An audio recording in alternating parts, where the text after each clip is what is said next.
کیا یہ بات درست ہے کہ نیک لوگوں پر آزمائشیں بھی زیادہ آتی ہیں؟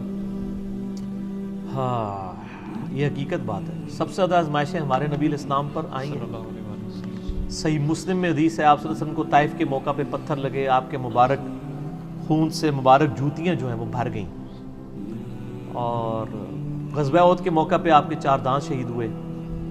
ترمذی میں اور ابن ماجہ میں ایک صحیح حدیث ہے، آپ صلی اللہ علیہ وآلہ وسلم نے فرمایا کہ اللہ تعالیٰ سب سے زیادہ تکلیف دنیا میں ان کو دیتا ہے جو اللہ تعالیٰ کو سب سے بڑھ کر محبوب ہوتے ہیں، یعنی انبیاء کرام. یہ آپ سے نے فرمایا کہ نبیوں پہ سب سے زیادہ تکلیف آتی ہے. اس کے بعد آپ نے یہ نہیں کہا صحابہ پہ آتی ہے، آپ نے کہا ان کے بعد ان پر جو اللہ کو نبیوں کے بعد سب سے بڑھ کر محبوب ہوتے ہیں. اب کئی صحابہ ہیں، انہوں نے پوری زندگی لگژریس لائف گزاری ہے، کئی نے تکلیف اٹھائی ہیں، اور آج بھی کئی لوگ ایسے ہیں جو لگژریس لائف گزار رہے ہیں، کئی تکلیف اٹھا رہے ہیں. یہ اب اللہ کو پتا ہے کہ کس نے کس قسم کی تکلیف اٹھانی ہے. پھر وہ چاہے صحابی ہے، چاہے قیامت تک آخری کوئی مسلمان آنے والا ہے، وہ اللہ نے اب ڈیفائن کرنا ہے کہ کس کو کتنے لیول کے اس کے ایمان کے اعتبار سے آزمایا جائے گا. سورہ العنکبوت کا آغاز اس سے ہوتا ہے کہ لوگ اس بات پہ چھوڑ دیے جائیں گے کہ وہ کہیں کہ ہم ایمان لے کے ان کی آزمائش نہیں ہوگی. تم سے پہلے لوگوں کو بھی ہم نے آزمایا اور تمہیں بھی ضرور آزمائیں گے. پھر سورہ بقرہ میں بھی ہے وَلَنَبْلُوَنَّكُمْ بِشَيْءٍ مِّنَ الْخَوْفِ وَالْجُوعِ وَنَقْصٍ مِّنَ الْأَمْوَالِ وَالْأَنفُسِ وَالثَّمَرَاتِ. ضرور آزمائیں گے، خوف سے، بھوک سے، جان اور مال میں نقصان سے. پھر دیکھیں گے کون صبر کرنے والا ہے. ان اللہ مع الصابرین. تو آزمائش تو آنی ہے. تو ترمذی ابن ماجہ کی حدیث ہے، اس کے بعد ان پہ آتے ہیں آزمائش جو ان کے بعد اللہ کو سب سے بڑھ کر محبوب ہوتے ہیں. اور بندہ زمین پر اس طریقے سے آزمائش جھیلتا رہتا ہے حتیٰ کہ اللہ تعالیٰ اسے پاک و صاف کر کے اپنے پاس بلا لیتا ہے. آزمائش انسان کے گناہوں کے جھڑنے کا بھی سبب بن جاتا ہے، اور جن کے گناہ نہیں ہوتے ان کے لیے فضیلت کا سبب بن جاتا ہے. بخاری مسلم میں حدیث ہے، کسی مسلمان کو کوئی دکھ، درد، اندیشہ بھی پہنچتا ہے، ذہنی ٹینشن بھی، ٹینجیبل نہیں، نان ٹینجیبل چیز، حتیٰ کہ اس کے پاؤں میں کانٹا بھی چبھ جائے، اس کے بدلے بھی اللہ اس کے گناہوں کو معاف کر دیتا ہے، اس کے درجات بلند ہوتے ہیں. تو تکلیفیں تو آتی ہیں، اور نبیوں پہ بھی آئیں، ان کے ماننے والوں پہ بھی آئیں. تکلیف کے بغیر تو اللہ نے چھوڑنا نہیں ہے. البتہ ہر بندے کا ٹیسٹ ڈیفرنٹ ہے. کسی کو اللہ تعالیٰ بے اولاد رکھ کے آزمائے گا، کسی کی جوان اولاد چھین کے آزمائے گا، کسی کی جوان اولاد کو نافرمان بنا کے آزمائے گا، کسی سے اس کی بینائی لے کے اس کو آزمائے گا، کسی کو کے گردے فیل کر کے اس کو آزما لے گا. ہر بندے پہ آزمائش ڈیفرنٹ ہے. اور یہ یاد رکھیں، یہ جتنی آزمائشیں ہیں نا، یہ اللہ تعالیٰ نے پہلے لوح محفوظ پہ لکھی ہوئی ہیں. قرآن پاک میں ایک آیت ایسی ہے جو اس ٹروتھ کو ریویل کرتی ہے. اس کے بغیر تو آپ کڑ کڑ کے مر جائیں گے کہ میرے پہ یہ تکلیفیں کیوں آئیں. جب آپ کو یہ آیت پتہ چلے گی نا، پھر آپ کہیں گے یا اللہ جس حال میں تو رکھے، تو نے آزمانا تو ہے. اور یہ جو طارق جمیل صاحب اور یہ باقی جو وائزین کر رہے ہیں نا، کہ آپ اللہ کے راستے پہ آ جائیں تو انشاءاللہ تعالیٰ ساری پریشانیاں دور ہو جائیں گی. ان کو تھوڑا اپنے آپ کو ریوائز کرنا چاہیے. اس طریقے سے پریشانیاں دور نہیں ہوں گی، پریشانیاں جھیلنی آسان ہو جائیں گی. اگر اللہ کے راستے پہ آنے سے پریشانیاں دور نہیں ہوتی تو نبی الاسلام کی دور ہوتی نا.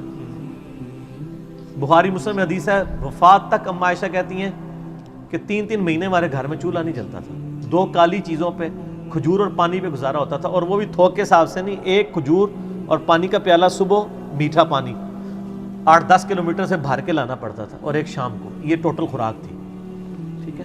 اور بعد میں صحابہ کرام کو بھی دیکھ لیں، رومن اور پرشین امپائر بھی فتح ہو گئی ہیں تو انہوں نے اپنی زہد کی زندگی گزاری ہے. تو یہ کہانیاں نہ کرایا کریں لوگوں کو. لوگ پھر مایوس ہوتے ہیں، لوگ کہتے ہیں نہیں ہم دین کے راستے پہ آئے، تکلیفیں اور بڑھ گئی ہیں.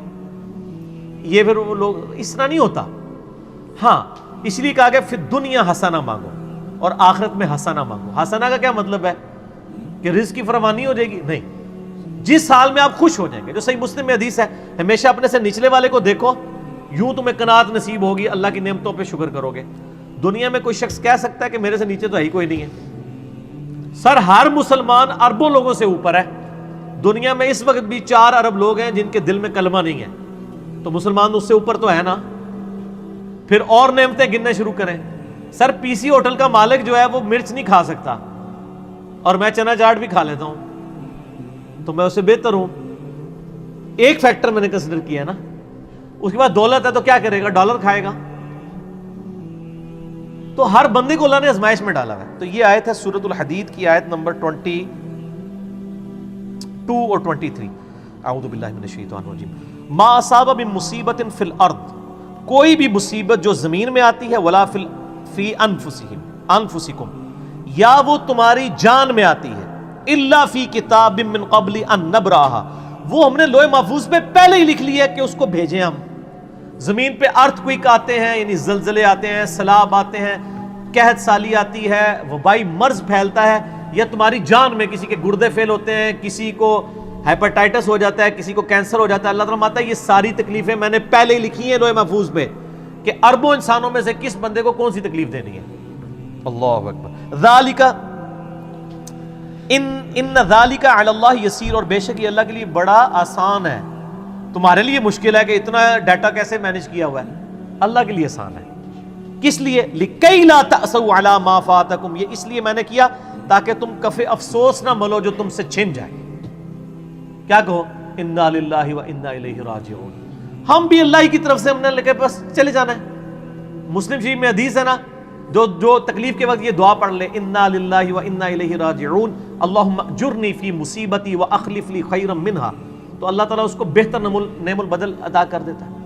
میرا یوٹیوب پہ ایک کلپ ہے، غم کی خبر کو خوشی میں بدلنے کی دعا، اس میں نے ڈیٹیل سے اس کے اوپر بات کی، آج میں ڈیٹیل میں نہیں جاؤں گا۔ اللہ تعالیٰ ماتا یہ میں نے اس لیے لوح محفوظ پہ والا لکھا ہے تاکہ تمہیں افسوس نہ ہو جو تم سے جاتا رہا، ولا تفرحوا بما آتاکم، اور تم شیخی نہ بگاڑو اس پہ جو تمہیں مل جائے۔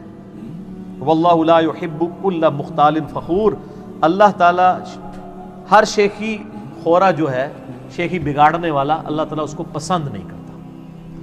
تو اسلام تو کہتا ہے جی خوشی ہے تب گاڈ اورینٹڈ ہو، غم ہے تب گاڈ اورینٹڈ ہو، ٹھیک ہو گیا۔